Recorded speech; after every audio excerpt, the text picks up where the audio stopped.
Hello my friends, let's go straight to the front lines updates. We have some interesting news. Ukrainian army is pushing Russians in Vladimirovka and not far away from Pankivka. Just to remind you, this is the place of the big Russian assault which they conducted roughly 3 weeks ago and failed miserably. Well, initially it was the breakthrough of the Russian army, but they were not capable to control it properly, to supply it. That's why Ukraine was more effective here with the counterattacks. As you see, Russian army continued to be trapped in Kucherov Yar.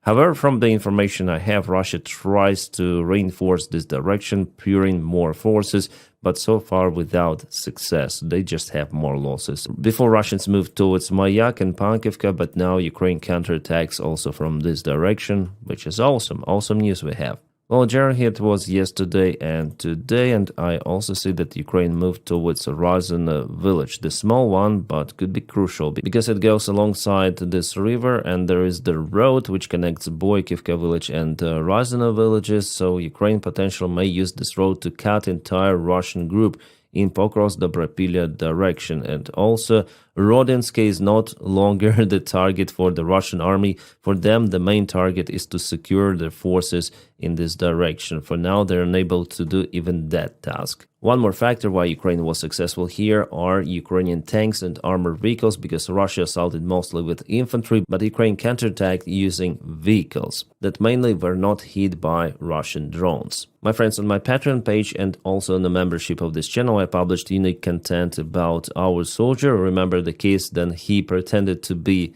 a Russian soldier and zeroed 2 of the real Russian ones. It happened also in Pokrovsk direction. So there was the interview conducted with this guy, and I translated it into English with my explanation of what really happened there, the story of our hero. So if you follow me on membership or Patreon, this story is available for you. The link for my Patreon page is available right in the video description below. Thank you guys for supporting my motivation to film more and more of those kind of the videos for Patreon and in general for YouTube. You're awesome. Now let's go back to this map. So potentially Ukraine has ability or capability to cut this entire Russian army group. Why? Well, because their supplies are very weak in this direction, and also there are just a couple of the settlements for Ukraine to take. So Russia could be in really huge trouble. We know that Russia accumulates forces, well, not here, but further away from the front lines, and they are preparing for the major strike. But so far, they're not doing huge movements. However, for the last 24 hours, Russians started the attack to Mirnograd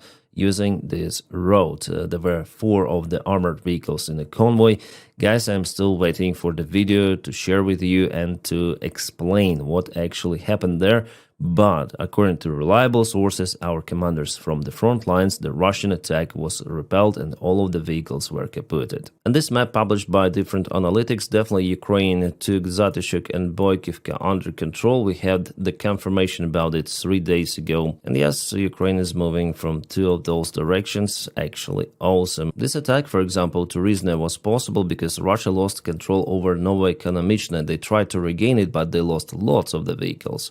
And now Ukraine is pushing on the north. And Russia definitely has high chances to lose this part. Absolutely. And yeah, here we have the visual confirmation even that Boykivka, not far away from Fedorovka and Zatishuk, there's the presence of the Ukrainian army, this northern side of this bridgehead which Russia created before, but we're not able to hold absolutely. Wow, interesting case. You know what? Not just Russia is moving the forces out from the Sumy region, but Ukraine also does the stuff. We have the analysis from OSINT Analytics. Judging on the current changes on the front lines, there was the replacement of 156 mechanized brigade, which was sent to Pokrovsk. It was replaced with 47th mechanized brigades, which came from Totkino direction, also not far away from this region. 156 has more of the vehicles, more army men, so they go to Pokrovsk. It means that Ukraine is preparing for the major Russian strike in the east. So I would say, yeah, it's important actually to trap Russian army here right now, because it might create difficulties for Russia in this sector. If they are trapped in here or here, it could be like a really severe challenge for Russians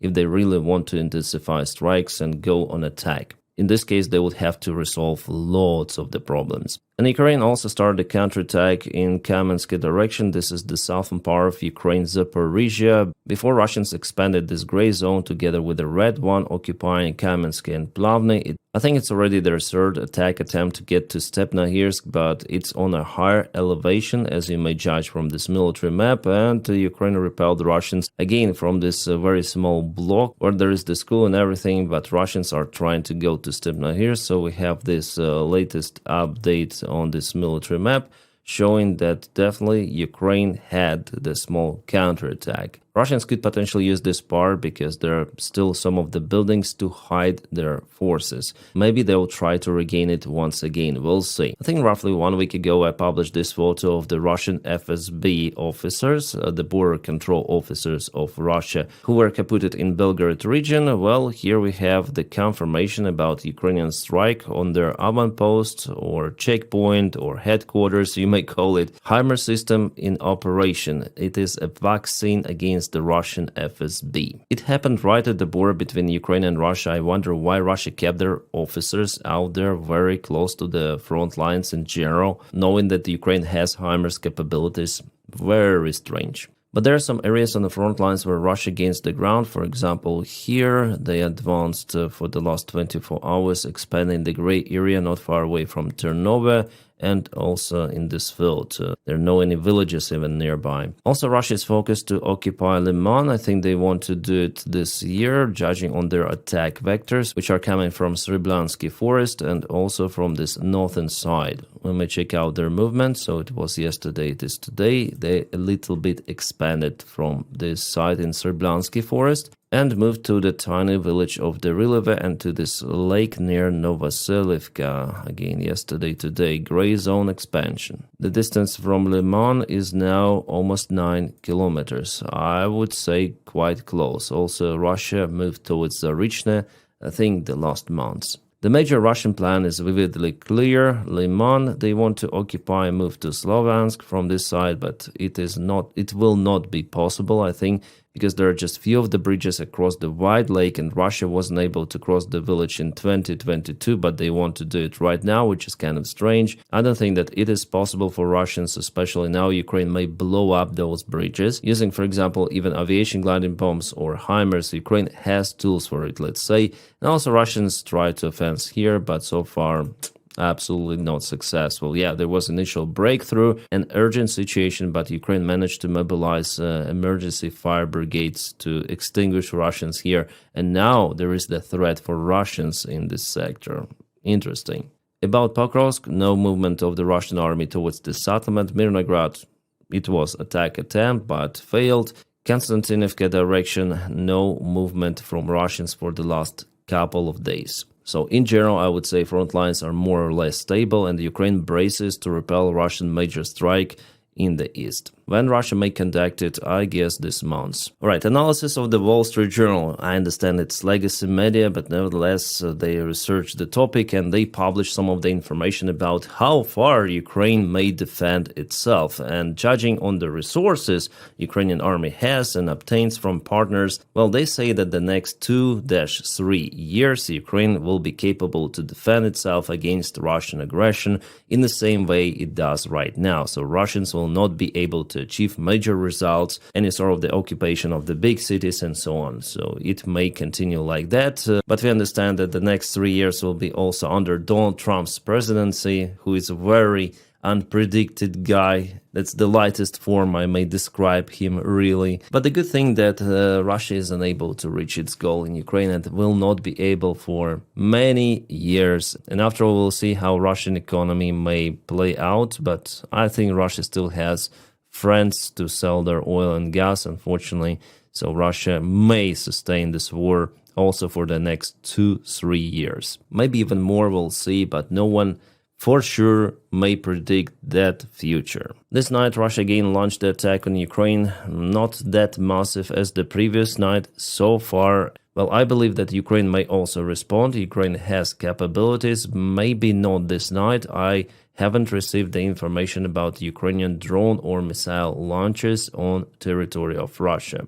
By the time I'm recording this video, just Russian drones were spotted in Ukraine, and they're heading towards Bila Tserkva, maybe Kiev, Vinnytsia region, Zhytomyr, could be also Starokonstantinov airfield of Ukraine, which has been targeted many of the times. But Ukraine has air defense, and Ukraine moves airplanes out almost every night. And you guys tell a lot in the comments about Ukrainian Flamingo missile. Well, so far there is no really registered successful use of that missile on Russian territory. Well, there was the strike on FSB checkpoint close to Crimea, but it wasn't that successful, I would say. I mean, precision of the strike, not the power. And my guess that 5-Point company wants to upgrade missiles at first, navigation system, and only after use those. For now, mainly those were the test launches, but I'm sure that this missile will be used in the future quite widely. My friends, please check out my channel for more videos. For example, today I filmed about the massive attack of Russia on Ukraine, and there was also the attack of Ukraine on Russia. Ukraine hit Russian refinery, Druzhba pipeline once again. It could be also interesting for you. If you haven't watched it, I recommend it for you to watch. And we have members only content, as you may see. Yes, people support me financially, so sometimes I publish unique information for those guys who support me, because they're making my job really possible. You heard it, yeah, members and Patreons, you are making this possible, everything that I do on YouTube. And not only on different platforms as well. For example, uncensored content, mainly I publish on Telegram. For example, just a few minutes ago I reposted the video where Russians went drunk and shot themselves. Real raw image is available out there. I cannot share it anywhere but on Telegram. And guys, I wish you all a peaceful sky wherever you are, and have a great time.